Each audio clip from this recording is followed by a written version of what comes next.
تمہارا رب کون ہے؟ اللہ۔ رب کون ہوتا ہے؟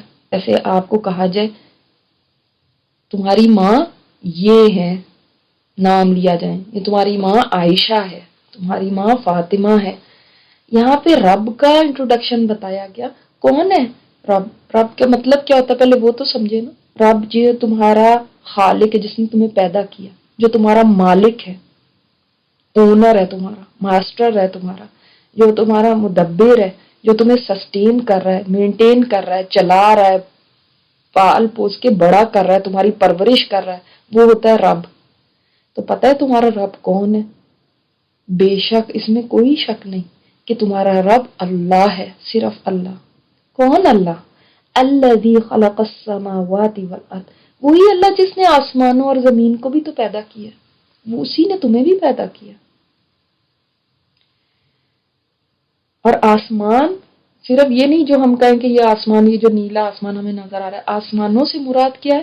جتنے آسمان اور جتنے اس میں ستارے سیارے، آج ہم جتنا زیادہ سائنس کو میں آگے بڑھ رہے ہیں نا، تو ہم اس چیز کو اور سبحان اللہ قرآن کو بھی سمجھیں اس طرح سے، جو سائنٹیفک ہمارے پاس فیکٹس آتے ہیں تو ان کی مدد سے ہم قرآن کو بھی مزید ڈیپتھ میں دیکھ سکتے ہیں کہ السماوات میں کیا کیا ہے۔ اور جب آج بے تحاشا سٹارز اور گیلیکسیز اور اتنی چیزوں کا ہمیں بتایا جاتا ہے، عقل دنگ رہ جاتی۔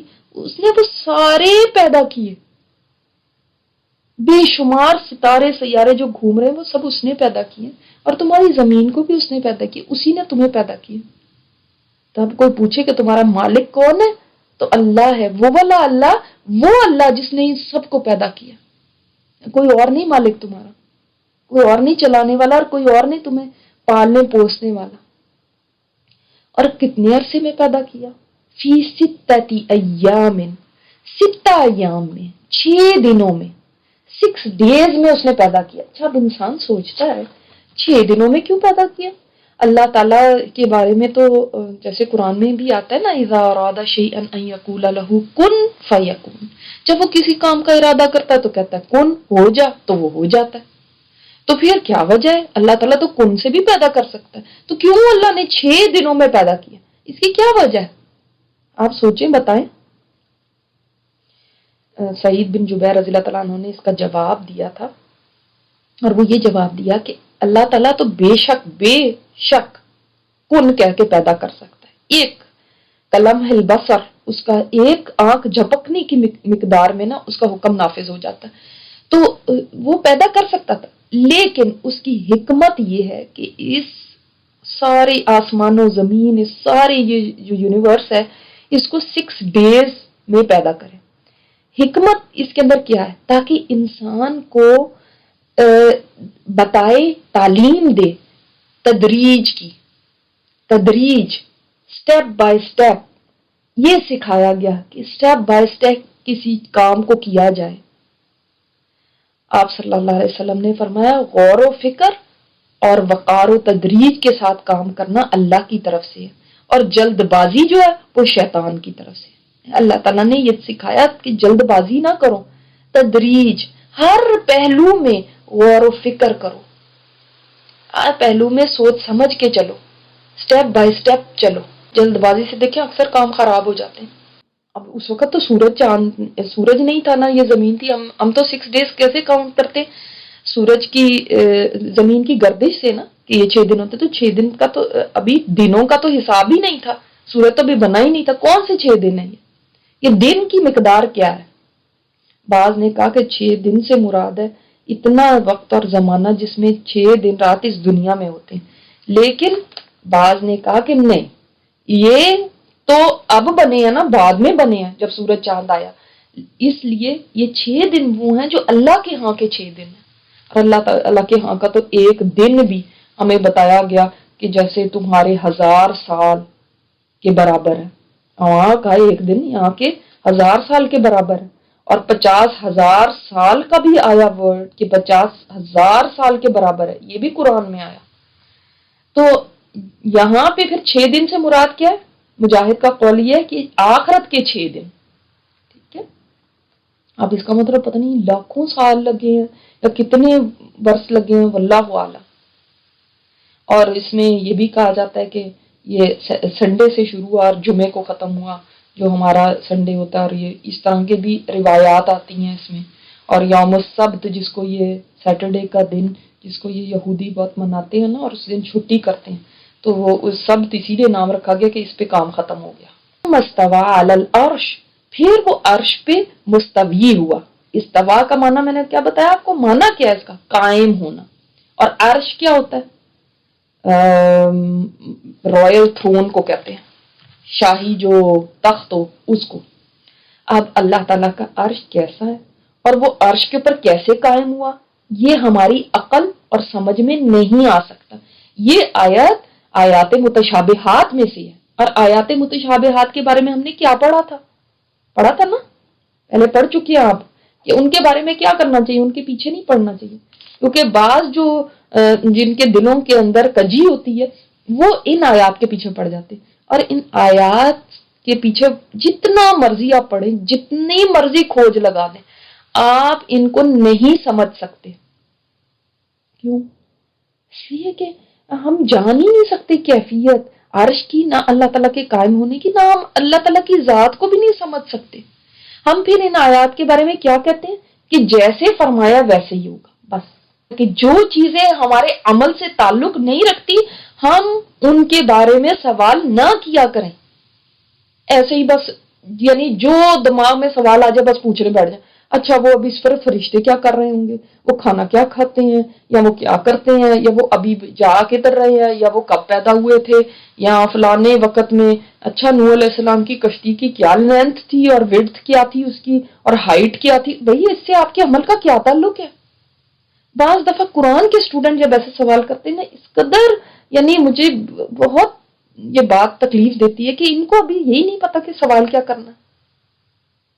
جو نئے نئے آتے ہیں وہ تو بالکل یہ سوال کرتے ہیں، لیکن جو قرآن میں اس کے علم میں آگے بڑھ جائیں ان کو زیب نہیں دیتا کہ ایسے سوال کرے۔ اس مہمان نے آنا ہے، اللہ تعالیٰ نے اس کے لیے یہ سب چیزوں کی تیاری کی اور اتنے دن تیاری میں لگائے۔ انسان تم قدردانی تو کرو کہ تمہارے رب نے کتنا اہتمام کیا تمہارے لیے۔ یا تو ایک یہ تعلیم دینا ہے آپ کو تدریج کی، اور ایک آپ کو یہ احساس دلانا ہے کہ آپ کے رب نے آپ کے لیے کتنی تیاری فرمائی، کیسا اس زمین اور آسمان، ورنہ کن کہہ کے بھی بتا سکتا تھا کہ بس کن کہہ کے اللہ نے کر دیا۔ آپ بھی ایک دن میں بھی کسی کے لیے بس 2-4 چیزیں جلدی سے بنائی اور رکھ دی، لیکن آپ کیوں اتنے دن تیاری کرتی ہیں؟ جس سے آپ کو محبت ہوتی ہے، جس کا آپ کو خیال ہوتا ہے، جس کے لیے آپ واقعی دل سے اس کے انتظار کر رہے ہوتے، تو آپ اس کے لیے اتنی تیاری کرتی۔ یغش اللیل النہار، ڈھانپ دیتا ہے رات سے دن کو، یطلبہ حثیثا، پا لیتی ہے اس کو جلدی جلدی، یہ ڈھانپ لیتا ہے رات سے دن کو۔ دن ایسے ہوتا ہے ایک دم بالکل روشن ہے، اور اللہ اکبر ایسے لگتا ہے جیسے اس کے اوپر کسی نے اندھیرے کی چادر ڈال دی۔ آپ اس وقت آسمان کو دیکھیں، اتنی روشنی ہے کہ ہم اس روشنی سے مثال دیتے ہیں کسی چیز کی، بہت روشن چیز ہونا تو ہم کہتے ہیں دن کی طرح روشن، اتنی لائٹ ہے، اتنی روشنی ہے، اور چند گھنٹے میں ایسا ہو جاتا ہے اتنا سیاہ، اتنا کالا کہ ہم اس کی بھی مثال دیتے ہیں کہ رات کی طرح تاریک، رات کی طرح اندھیرا، گھپ اندھیرا ہو جاتا ہے، ایک روشنی کی کرن بھی نہیں ہوتی، ایسے لگتا ہے جیسے کسی نے کوئی رات کی چادر اوڑھ دی ہے اس کے اوپر، دن کے اوپر، جیسے آپ لیمپ کے اوپر کوئی تھک چادر رکھ دیتے ہیں نا کہ لائٹ نہ آئے، جیسے کسی نے اس کو ڈھانپ دی ہے، تو ڈھانپ دیا رات سے دن کو کور کر دیا رات کے ساتھ۔ یطلبہ حثیثا، پا لیتی ہے اس کو جلدی جلدی، یعنی دونوں ایک دوسرے کو پا لیتے ہیں، جلدی جلدی پاتے ہیں، ایک دوسرے کے پیچھے جلدی جلدی بھاگ رہے ہیں۔ جیسے آپ دیکھیں، اگر آپ زمین کو دیکھتے ہیں تو ایک طرف اندھیرا ہے، رات ہے، دوسری طرف دن ہے، اور اس کے بعد ایسے ہوتا ہے کہ رات ادھر آ جاتی ہے، دن ادھر چلا جاتا ہے، جیسے دو بچے کھیلتے ہیں نا، ایک دوسرے کے پیچھے بھاگتے ہیں، وہ آگے وہ پیچھے، اس طرح وہ پیچھے پیچھے بھاگ رہی ہے اس کو ادھر وہ جاتا ہے تو وہ ادھر چلی جاتا ہے، دن ادھر چلا جاتا ہے۔ اب ہم دیکھیں پاکستان میں اس وقت رات ہوگی، ہمارے یہاں دن ہے، جب ہماری رات ہوگی ان کا دن ہو جائے گا، تو اس کے پیچھے اس کو فالو کر رہی ہے، دوڑ ہی چلے جا رہے ہیں دونوں ایک دوسرے کے پیچھے۔ والشمس والقمر، اور شمس سورج کو اور چاند کو، والنجوم اور ستاروں کو، مسخرات، مسخرات کیا ہوتا ہے کہ تسخیر کر دینا، یعنی کام میں لگا دیا۔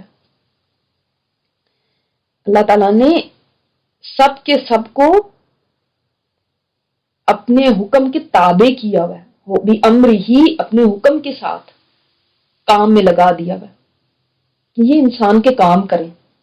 چل رہے ہیں نا، مسلسل چل کے یہ انسان کے لیے کام کر رہے ہیں نا۔ سورج نکل رہا ہے، غروب ہو رہا ہے، چاند نکل رہا ہے، اس سے آپ کی فصلیں پک رہی ہیں اور اس سے اور آپ کے کام ہو رہے ہیں۔ سورج ایک وقت میں بہت گرمی کے ساتھ نکلتا ہے، سردیوں میں تھوڑا کم گرم ہوتا ہے، وہ اس وقت کے لیے وہ کام آتا ہے۔ گرمیوں میں اس کا اور کام ہے، کئی فصلیں اس سے اگتی ہیں، اور کئی جگہ پہ جہاں پہ نہیں سورج پہنچتا وہاں پہ گرمیوں میں پہنچ رہا ہوتا ہے۔ ستاروں کو بھی انسان کے کام میں لگایا، وہ رات کو آپ کو راستہ دکھاتے ہیں سمندروں میں اور صحراؤں میں، اور آپ کے لیے خوبصورت ڈائمنڈز کی طرح چمکتے ہیں، آپ کو آپ کی نگاہ کو لذت دینے کے لیے۔ تو اس کو مسخر کر دیا، یعنی کام میں لگا دیا۔ تو مسخر کا مطلب سمجھیں نا، ہم ہر وقت کہتے ہیں ان کو مسخر کر دیا، کہ انسان کے لیے بھی کیسے مسخر کر دیا، یعنی ان کو کام میں لگا دیا، اور کس کے حکم سے؟ اس کے حکم کے ساتھ، یہ اللہ کے حکم کے ساتھ کام میں لگے ہوئے۔ پھر بھی ہم یہ نہیں سمجھتے کہ کام کرنے کی کیا اہمیت ہے۔ آج ہم نکمے ہو گئے نا، اور بس اپنے کاموں میں لگے ہوئے، اللہ کے کام کرنے کے لیے کسی کے پاس وقت نہیں ہے۔ اسی وجہ سے آج دین کا یہ حال ہو گیا، کوئی آگے نہیں آنا چاہتا، کوئی کام نہیں کرنا چاہتا اس کے لیے، اس لیے کہ اس کے کام کرنے میں کون سے کوئی پیسے ملتے ہیں، یا کوئی ہار پہناتا ہو، یا کوئی کچھ ہو۔ ہاں، یہاں پہ کوئی واہ واہ ہونے لگے، کسی کا نام بڑا ہونے لگے، پھر دیکھنا سارے بڑے شوق کے اندر دوڑے آئیں گے کہ یہ میں کیا کام کروں، لو اس کے اندر تو کوئی نام ہی نہیں ہے، اس میں تو کوئی ایسی چیز نہیں، اس لیے کوئی بھی کام نہیں کرنا چاہتا۔ ایوری ڈے تو قرآن پڑھتے ہیں، اگر شادیوں پہ اور چاند راتوں پہ اللہ کو ناراض بھی کر لیا تو کیا ہو گیا؟ ایوری ڈے تو ہم راضی کرتے ہی ہیں نا، ایوری ڈے اس کا ہی مانتے ہیں نا۔ آج ایک دن اپنا مان لیا تو کیا ہو گیا؟ نہیں، سورج چاند اور تارے تو ایسا نہیں کرتے۔ سمجھ لو کیا، لہ الخلق، اسی کے لیے ہے پیدا کرنا، جو پیدا کرنا ہے، خلق کرنا ہے، تخلیق کرنا ہے ہر ایک چیز کا، وہ اس کے لیے، یعنی تخلیق ساری اس کی ہے، کریشن ساری اس کی ہے، سب کچھ اس نے کریٹ کیا ہے۔ والامر، اور حکم کرنا بھی اس کا۔ سمپل سی بات ہے نا بھائی، جس نے پیدا کیا اسی کا حکم چلے گا نا، اس کے سوا تو نہیں کسی کا حکم چل سکتا۔ آپ کہتے ہیں بھائی میں نے یہ چیز بنائی ہے، اب میں اس کو جیسے مرضی برتوں۔ ہم تو خیر کوئی چیز نہیں بھی بناتے، ہم کوئی چیز بازار سے خرید کے لے آئیں، تو اب میں جو مرضی کروں اس کے ساتھ، میں چاہے اس کو پھینکوں، چاہے توڑوں، چاہے ضائع کروں، تو چاہے رکھوں، میری چیز ہے، میں نے اپنے پیسوں سے لی ہے، کوئی مجھے منع تو نہیں کر سکتا۔ حالانکہ بنائی نہیں ہے ہم نے، ابھی 4 پیسے خرچے ہوتے ہیں۔ تو اللہ تعالیٰ نے تو پیدا بھی کیا ان کو، کریشن اس کی ہے، پیدا کیا، پالا بڑھایا ان کو، پرورش کی ان کی، تو حکم تو اسی کا چلے گا نا۔ پھر اس میں بہت لاجیکل بات ہے، اس میں تو کوئی ایسی بات ہی نہیں کہ جو نہ سمجھ میں آنے والی ہو۔ تو جب یہ کہا جاتا ہے کہ اس کی تخلیق ہے اور اس کا حکم چلے گا، تو ہمیں کیا بات اس سے سمجھ آتی ہے؟ کہ جہاں ہم رہتے ہیں، جس زمین پہ رہتے ہیں، جس زندگی کو ہم انجوائے کر رہے ہیں، جس جسم کو ہم انجوائے کر رہے ہیں، یہ سب کس کی تخلیق ہے؟ اللہ تعالیٰ کی۔ تو پھر بات بھی کس کی مانی جائے گی؟ اللہ کی ہے نا، یہ سب اللہ کا ہے۔ پھر آپ کیسے کہہ سکتے ہیں کہ میں نے اس کی نہیں ماننی، جو مالک ہے اسی کی نہیں ماننی، یا یہ تو مان لوں گی مگر یہ والے کام نہ کہ میں نے پہننا کیا، یہ تو اب میری مرضی ہوگی نا، میں خوشی کے موقع پہ کیا کروں گی یہ تو میری مرضی ہوگی نا، اس میں نہیں میں مانوں گی، یہ نہیں آپ کہہ سکتے۔ اور ہم کہیں گے نہیں جی مجھے یہاں پہ تو یہ میں نے سین ضرور دیکھنا، یہ تو میں نہیں اسکپ کر سکتی، یہ تو چیز میں ضرور دیکھوں گی۔ کیا اتنی بھی ورتھ نہیں ہے اللہ کے قانون کی؟ حکم کے ساتھ کن کہہ کے بھی جو تخلیق کی ہے وہ بھی اسی کی ہے، سب اسی کی تخلیق ہے، یہ سب دنیا کا جو کارخانہ ہے نا، یہ سب اس کی تخلیق ہے۔ اور تبارک اللہ رب العالمین، بڑا بابرکت ہے اللہ جو تمام جہانوں کا رب ہے، تمام جہانوں کو پالتا ہے۔ جو رب ہے نا، تمام جہان اس کی ملکیت ہے، تمام جہانوں کے انتظام وہ چلاتا ہے۔ تمام جہانوں میں جو چیزیں ہیں، ان کا کھانا پینا رہنا سہنا حفاظت، ان کو بڑھانا، ان کو پالنا، ان کی نسل بڑھانا، ان کی ایوری تھنگ کو ٹیک کیئر کرنے والا وہ رب ہے۔ بڑی خوبیوں والا ہے، بڑی خوبیوں والا ہے، وہ بڑا بابرکت ہے۔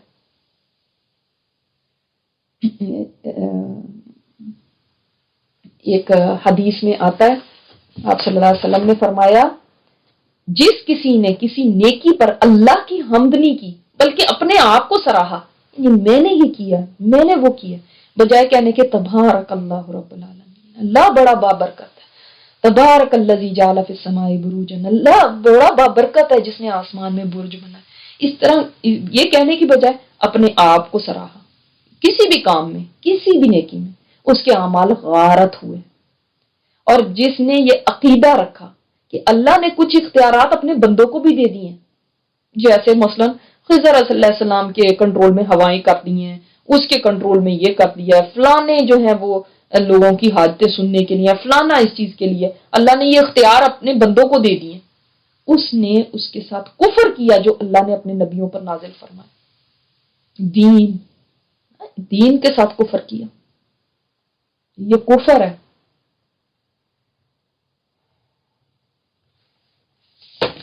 تو اللہ ہی ہے، یہ ساری خوبیوں والا وہ رب ہے، بھلائیاں اسی کی طرف سے ہیں، اس کی طرف سے جو بھلائیاں اس کی کوئی حد نہیں ہے۔